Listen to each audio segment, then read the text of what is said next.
meu nome é Maíra Freire, eu sou coordenadora da Unidade de Medicina Personalizada do Grupo Pardini e hoje eu vim aqui para poder falar um pouquinho para vocês da importância da análise de variações de número de cópia nos painéis de câncer hereditário. Então, antes de falar disso, a gente tem que começar aí explicando um pouquinho sobre o câncer, Porque a gente sabe que para a gente ter aí o desenvolvimento do câncer, a gente tem que ter o aparecimento de mutações em determinadas células. E por que tem essas mutações, A mutação é um processo comum que acontece em qualquer célula, que devido a um erro na hora de duplicar, de replicar um DNA, e aí eu troco uma base errada ou tem uma quebra, e aí a gente vai tendo aí essas mutações. Só que para ter o câncer eu não tenho uma única mutação, eu tenho um acúmulo de mutações, E por que essas células vão acumulando mutações? Por que não acontece em uma ou na outra? Por que em um determinado tipo de célula específica eu vou tendo esse acúmulo de mutações? Porque algumas dessas mutações, gente, pode acontecer em genes que produzem proteínas que atuam no reparo do DNA, tá certo?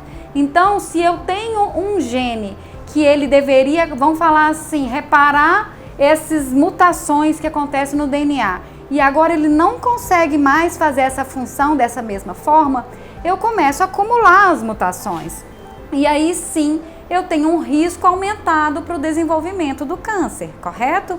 Então a gente tem aí os exemplos, o BRCA, o BRCA1, BRCA2, aquelas genes relacionadas à síndrome de Lynch, são todos genes que atuam no reparo do DNA, tá certo?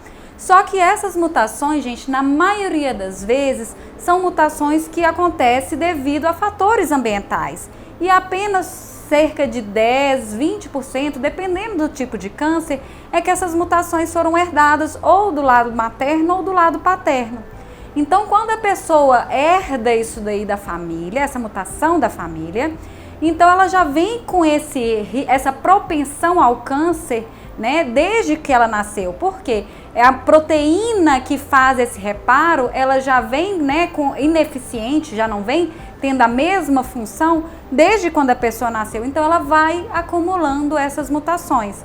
E ela tem também o risco de passar isso para a família. Então, daí a importância da gente fazer o diagnóstico molecular de pacientes que têm essa alteração, esse tipo de alteração. Por quê? Porque ela pode também ter o risco aumentado para outros tipos de câncer e também para o aconselhamento genético da família.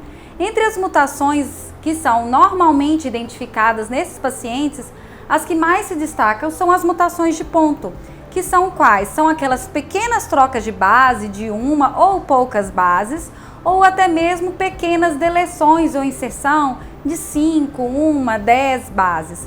Todas essas alterações a gente consegue pegar no sequenciamento de nova geração, porque o sequenciamento de nova geração, ela lê base a base do nucleotídeo. Então, todas essas alterações pequenininhas a gente consegue pegar, mas essas não são as únicas alterações. Apesar de raro, a gente tem outros tipos de alterações que são os que a gente chama de variações de número de cópia, que são as tais CNVs que a gente estava falando.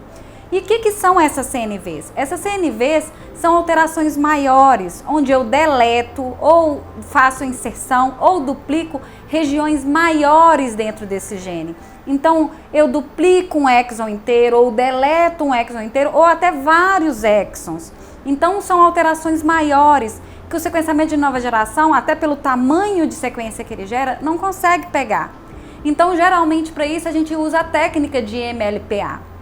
Só que com isso, eu preciso de duas técnicas diferentes.